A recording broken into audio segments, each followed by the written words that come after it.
Hello. I decided that first, before I record the lecture, I thought it might be better and give you some more complete understanding if we start with an example. And so this first recording I'm making for chapter 15 on repeated measures ANOVA is going to be an example, specifically the example that's presented in the book. And I have the syntax for everything I'm going to go over is currently already in the encyclopedia. So if you go into the volume 3 on ANOVA or testing mean differences, it's labeled ANOVA. It's the green volume 3 currently. And this is the volume that has t-test, ANOVA, repeated measure, ANOVA, etc., and post hoc tests. So right now it's, and this chapter 6 designation will change when I put in two-way ANOVA, but we're going to go to the repeated measures chapter in volume 3 on testing mean differences. So the packages we're going to use are very similar. Tidyverse, lots of good stuff there. Furniture for making our tables. Apex for running the ANOVA. And multi-comp or EM means. I'm not sure which one we use here. I think we use both of them, but we'll get there. Now, for repeated measures ANOVA, we are going to use the Apex AOV4_4 function the same way we did for independent groups ANOVA. And we're still going to have a function of the formula, and it's going to always start with the continuous outcome variable, tilde wave, and then our predictor variables. The difference here with the repeated measures ANOVA, when we had an independent group ANOVA, we put the grouping variable outside of the parentheses. Now we're just going to leave one for intercept, but we're going to put our repeated measures factor name, whatever that variable is called, inside the parentheses before the vertical bar. Data equals dot the same way. So we would take our data set if we want to pipe it in, have our formula in the AOV4. Again, the difference here is the name of our grouping variable is a repeated measures variable, so it's going to go inside the parentheses instead of in front of the parentheses. Now we want to save this as a name, call it Fred, George, Molly. If you ask for just the name, it will give us some effect sizes, and the effect size it gives us is a generalized eta squared, and we'll talk about that that's not always the one you want. So when you do a one-way ANOVA, there is only one eta squared. When you do two-way, you can have generalized or partial, and with the repeated measures, you can have two as well. You can have the generalized or the partial, and it's going to give you the generalized by default. Just like the one-way ANOVA, ignore the intercept line. That's just testing if the overall average is 0. And the formula still works the same. If you take any given sum squared divided by its partner degrees of freedom, you'll get the mean sum squared. So that's the same. Now we will talk about that there's this new thing with repeated measures ANOVA called sphericity. And we'll get into that in the slides, and I'll show you what it looks like on the plot of this actual data set. But we're going to use, just like we do Levan's test to test for homogeneity of variance, we're going to use Munchley's test to test for sphericity. If we fail sphericity, we might want to do a correction. And the two most popular and commonly used are greenhouse geyser, which is going to be almost always applicable, or the Hundfelt. I want to put an extra D in there. Correction. Both of those can be done, and they will be given to us. If we say summary of what we've saved the model as, we get the sphericity test as well as what epsilon is, and that's the correction value. That's what you times degrees of freedom by to adjust the p-value. Now note, epsilon is always a decimal number smaller than 1.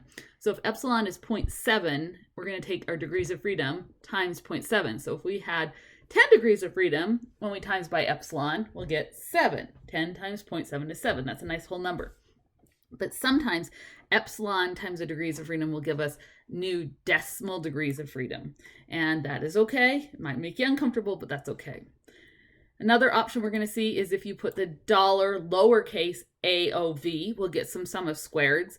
And if we say the $ capital ANOVA, we'll get what are called Manova tests.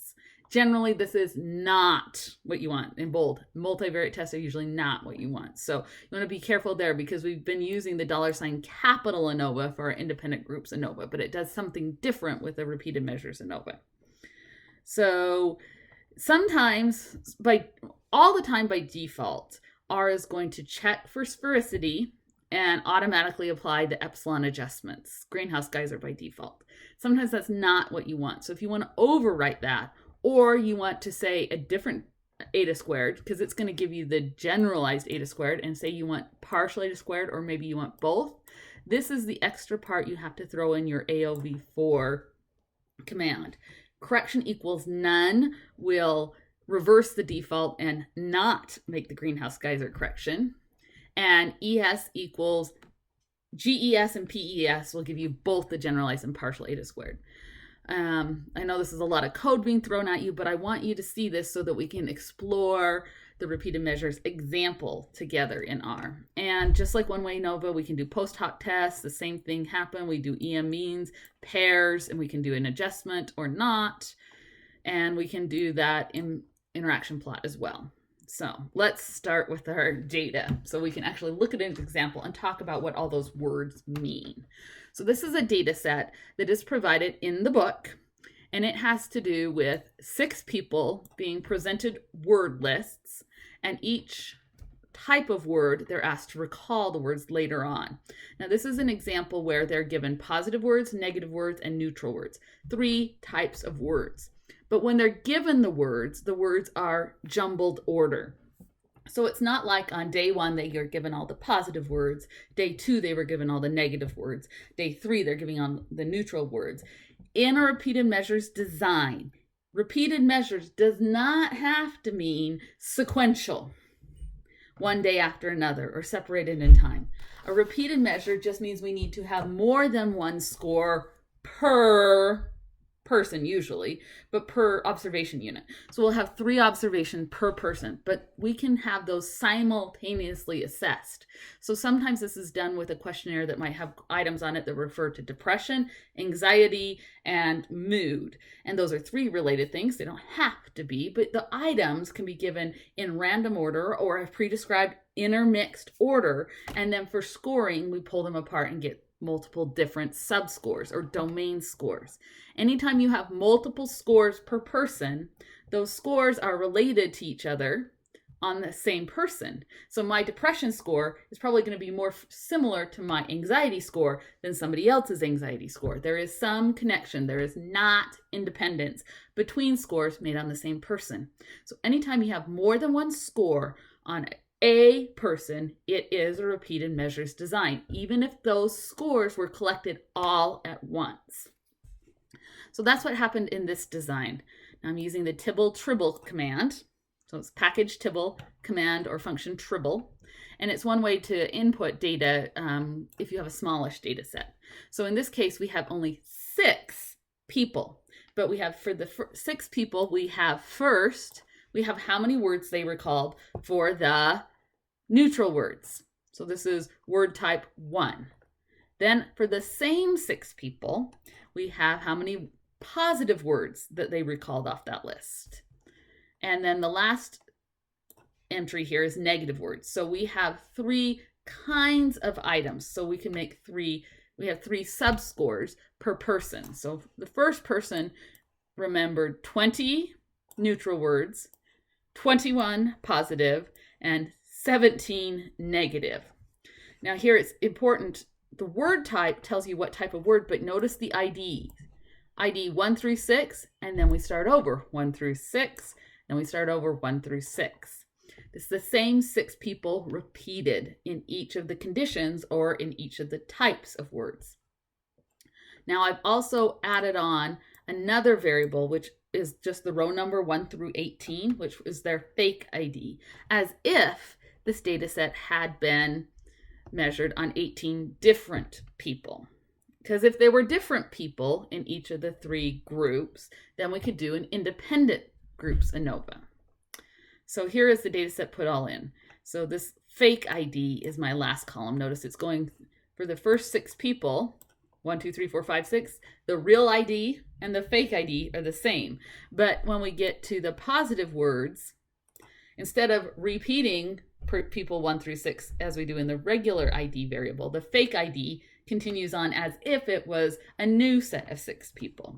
Now the plain ID variable is correct. Fake ID I'm just throwing in there so we can pretend and see what would happen. So let's pretend that in each of the 3 groups of words were 6 different people. if they were 6 different people, the words recalled would be predicted by word type. And the name of that variable, word type, is an independent group. And we would put that outside of the parentheses and say 1 observation per, and we'd have to use the fake ID because there's only 1 observation or 1 row in our data set per fake ID.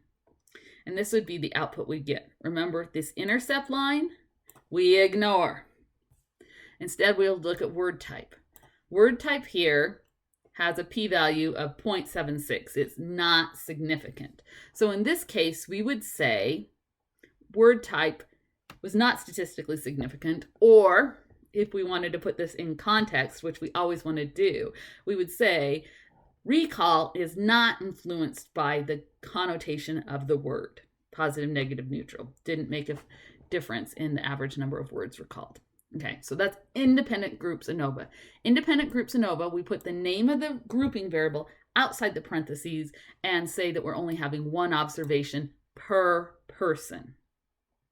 Now here's the difference. With repeated measures ANOVA, we put, instead of having the 1 inside the parentheses and the variable outside, the 1, number 1, and the variable name swap places. So we're saying we're only doing global scores by word type. So word type is now, we have each of the word types per person. There are 3 types of word per person. Again, the word type is a repeated measure. It has 3 levels. The 3 levels of the repeated measure word type are positive, negative, neutral. Now, if you look at this output, notice when we were doing one way, we usually did the $Anova after the name that we saved it as.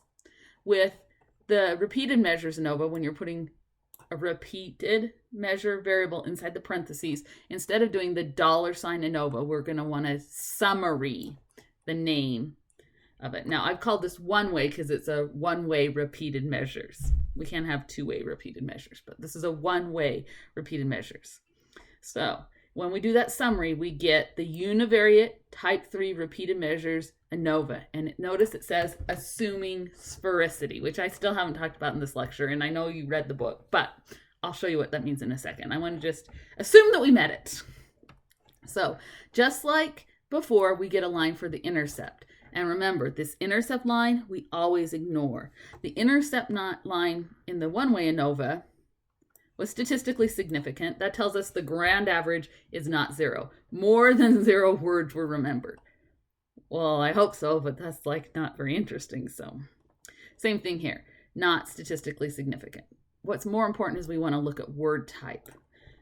Now, when we did an independent groups, how many degrees of freedom do we have? 2. When we do repeated measures, how many degrees of freedom? Still 2.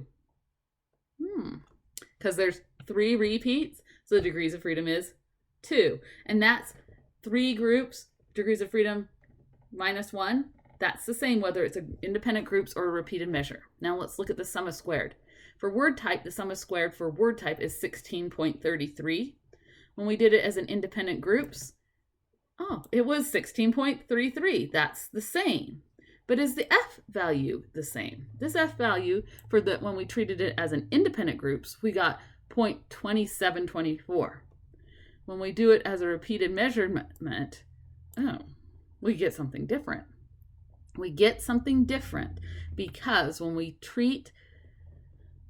our data is a repeated measure over 6 people, it's more powerful than it's 3 groups of 6 different people. A repeated measures design is more powerful because each person acts as their own control. Now, it is not always feasible because of the thing that we're testing, because we're looking at time, and we only can do cross-sectional because we don't have time to wait around. There are a lot of reasons why we couldn't do a repeated measure. But if you could do a repeated measure, it will always be more powerful due to leveraging the correlation, everyone being their own control. So let's look at the other pieces. Now, first, word type. The p-value is definitely smaller, bigger F statistic. The next part, when we do this summary, we get multiple pieces of output. So we get the ANOVA table. If we assume sphericity, that looks like we are used to seeing, more or less. And then we get the middle part is the Munchley's test for sphericity. And I haven't talked about what it is, but the hope with the Munchley's test of sphericity is you hope that it's non-significant. Just like Levine's test, you want it to be non-significant because these tests are looking at violations. So Levine's test is looking for violations of homogeny of variance. Munchley's test is looking for violations of sphericity. So they're both looking for violations, different kind of violations. So this one, the p-value is really close to 0.05. It's just under at 0.0455. So technically, we should correct for violations of sphericity. And the way that we do that is we need an epsilon value. Now, it gives us two, the greenhouse geyser and the Hunfeld. And so these values, this first one, the GGEPS, this is the greenhouse geyser epsilon. The greenhouse epsilon is always a number small between 0 and 1, and it's what we times our degrees of freedom by. And then it will give us a p-value when we apply. So instead of our p-value being 0.34, if we were to take our degrees of freedom 2 and times by the 0.55, we would get a p-value instead of being 0.34, our p-value would be 0.328. So in this case, it changes the p-value to correct for violations of sphericity. It did not change our conclusion because it's still non-significant. And you have similar output down here for the Hunfeld. Yes, you should use Munchley's test of sphericity to test for sphericity, and if you violate sphericity, you should say so, and you should use a correction, probably the greenhouse geyser. That said, greenhouse geyser correction is only a band-aid for sphericity problems, and if you have violations of sphericity, you probably use a different method, like a multi-level model. Okay, so in an independent groups ANOVA, we divide up the sum of squared into between subjects or between groups and within groups. With the repeated measures ANOVA, we divide it up into the repeated measure, the subject, and an interaction between the repeated measures and the subject. We are going to use that interaction as the denominator for our F statistic instead of the within, and that's what gives us the increased power. So to kind of think about it visually, because I am a visual person, here I have that data set plotted. So I've done word type on the x-axis. So we have the three word types, neutral, positive, negative. This is a nominal categorical variable, so there is no order per se. So it's just gone alphabetical. I thought. Oh, because I had them 1, 2, and 3 when we put them in. Okay, that's why. And then on the y-axis, we have words recalled. Now I've added something here. I've added group equals ID. And what that does is it will connect the points into lines according to the ID variable. So this top line that goes 20, 21, 17, that was ID number 1. That was the first person in our data set. So if we look at these lines, there are two gaps. There are two differences here. We have a difference is when we subtract. We have neutral to positive, positive to negative. What's not shown here directly is neutral to negative, but there are 3. But when we look at sphericity, we are looking to see if those lines are parallel, have the same degree of parallelness in each of the gaps. So when you're looking with your eyeballs for sphericity, you're wanting to see additivity and equal correlation. So if we look in this first gap, the lines are not perfectly parallel. They're never going to be. There's going to be some degree of crossing over, some degree of parallel versus non-parallelness. If we look in the second gap, do we see the same amount, or do we see more crossing, less crossing, more similarness of all the lines? It's easy to say sphericity means they're all going to be parallel or crossing the same amount, but we need to know, do they differ enough we should be worried? And that's what this test of sphericity is looking at. Are the lines roughly parallel enough? Is the correlation, so this first line, neutral to positive goes up. The third line, neutral to positive goes up. But the second and third line, neutral to positive goes down. So those differences, some of these differences are positive, some of these are negative. Are they the same ordering as they are over in the next interval. And so when we look at, sometimes we call this a spaghetti plot or a person profile plot. We have a line for each person. We're going to want to eyeball that and then test it with that sphericity test. Now, we said just like we can do the EM means statements, we can also do these EMMIP for an interaction plot. Now, we're not really having an interaction plot here because we only have one variable. We don't have two interacting, but we can still use that EMMIP to plot by word type. Now, this is all of the data in the data set. The data set's just being called D here, pretty simple, very simplified. So this is all the data set. But if we were to collapse and get the average for neutral, the average for positive, the average for neutral, this is what we'd get. This is called a means plot. Now, let me warn you about means plots. The axes, tick marks, matter. In this full data set, notice the y-axis, the number of words recalled. It ranges from 5 up to 20. When we do the means plot, we're zeroing in just on the averages. And let's now look at our axis. It's no longer going from 5 to 20, it's zoomed in. So it looks like neutral to positive is a big difference, but we have to look at the units. That's going from 12.5 to 14.38 or so. It's not on the same scale. So you want to be careful and look at the p-value and look at things in context. Okay, here's another example I want to go over. Again, what is it about this data, and it's the data, the way it was gathered, that makes it a repeated measures?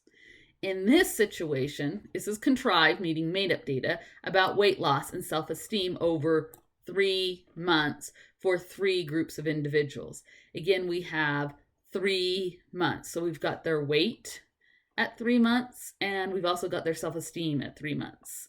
Here we're showing just the top 3 or 6. It's the head, 6. So we're just looking at the first 6 variables. All right, so let's get it rearranged. So we have each of the people. So like here's the first person. The first 3 rows are for the first person. And at month 1, 2, 3, we have their weight loss 4, 3, 3, and their self-esteem 14, 13, 15. Okay. With what we've learned so far, we can pick one of those variables to repeat. Now, what is the repeated measures factor? In the words, the repeated measure factor is what is repeating. Now, we repeatedly asked them to recall number of words, or they had 3 recall scores. Recall is the outcome. Type of word is the repeated measure. When we have the same measure taken on multiple time points, time is the repeated factor here. So if we were going to look at weight loss, we'd have their weight loss be the outcome and time, or we can call it month, being our repeated measures factor. And it would have 1, 2, 3. Now, in this case, we have 2 things that are measured over time. So we were repeatedly measuring weight and self-esteem. So sometimes we call this a factorial because we're measuring both things over time. So here is a more complicated table, and it's split over lines. It's really hard to read, so we'll go on. Here is another way to make the table. So we have their weights for the first 3 groups and their self-esteem for the 3 groups for time 1, 2, 3. So here we have a grouping variable, that's an independent groups, and 2 things that are measured repeatedly over time. Here, let's look at a plot. Plotting always helps things become more apparent. So this is a person profile plot. That means when we plotted it, somewhere along the way, we said group equals ID. Group equals ID means that they're connecting the lines for each ID. So in this top left-hand panel, we have the control groups self-esteem ratings over months 1, 2, and 3. Down here in the bottom, we have weight loss for the control group at months 1, 2, and 3. So to start off with, we're going to ask the question, does weight loss change over time? So the amount of pounds lost in the preceding time period. In the control group, does weight go down? In the diet group, does weight go down? Does diet and with diet and exercise, both, does it go down? So are we increasing more weight loss? Here we would we need to have the data rearranged so there was one line per month. So each person's going to have 3 lines. Weight loss is our outcome variable, and notice month is inside the parentheses because it's our repeating factor. Here we've asked for just the name, gives us just the output. Now I want you to notice very closely, we're looking at just month. What do you notice about our degrees of freedom? They're decimal numbers. Down here at the bottom, it reminds us, by default, even if it's not appropriate, R is going to give you the correction for sphericity. If we say summary, it will give us more output. So it will give us the test of month. Now notice these degrees of freedom are 2 and 66, the whole numbers, whereas this one were 2 and 65.94. So this is with the correction, with the greenhouse geysers method for sphericity correction. If we look at in the summary output, it tells us the test for sphericity violations, non-significant. So there is no evidence of a violation of sphericity. So this means we do not need the greenhouse geyser correction. So the output you should report is not using that correction. Down here has the correction. Okay. There is a way that you can force this. You can, when you do your Anova, add in data table equals list. I know it's a lot of typing. Correction equals none. And that will give you the whole number of degrees of freedom, not with an epsilon correction. And this is what you should use. I always will do the summary of the name so I can actually look at the sphericity test. The other thing is if you want to get both measures of effect size, you have to add in this. Now you can do both, then force it to not make a correction and ask for both effect sizes. So here we have effect sizes. We've got 2 eta squareds. The first eta squared generalized is 0.43. The second one is 0.71. Those are different. 0.43 is moderate, but 0.71 is almost double the size. It's definitely large. So which one's appropriate to report? I say both. Now, the 0.71, the partial eta squared, that tells you the effect size in context of a repeated measures design. After accounting for repeated measures, after accounting for subject-to-subject variability, the effect of whether someone's control group, exercise and diet, or diet alone is 0.71. The generalized effect size tells you how big of an effect size you could expect to see in an independent group design. So if someone does an independent groups design with 3 groups of different people, they would expect their eta squared to come out about 0.43. It's important to know both because they have different contexts. Okay. So we can ask for estimated marginal means by doing EM means, tilde wave, and instead of putting an independent group there, you can put the repeated measures grouping variable there. Now, notice on the output, it'll put an X in front of each of the 1, 2, and 3 because R does not like variables or anything to start with a number. So it just throws an X on there. You could do pairwise post hocs. Now, this F test just tells you it's an omnibus overall that just says at least one of the months there's, oh, we didn't have group in here. That's right. We just had one of the months. So this is collapsing all the groups. So this is just telling us that at least one of the months average is different than one of the other months. At least 1 month's average is different. To figure out, is it all 3 or is it one of the months? We can do the estimated marginal means, 5, 4, 2, ooh, even eyeballing it. Looks like the 3rd month is lower. And we can do a pairs test and we'll do all pairwise. 1 to 2, that's different. 1 to 3, that's different. 2 to 3, that's different too. Each of the pairs are different. And then when we do our EM means plot, first month, average is a little above 5. Second month, average is below 4.5. That's lower. Second month, just under 4.5. Third month, down here at 2. That's lower. So each additional month, there was less weight loss. Okay. That's how we can use R and plots to look at a repeated measures ANOVA. I'm going to stop this recording. I'm going to get it processing and up on YouTube. And while that's going on, I'm going to do the PowerPoint.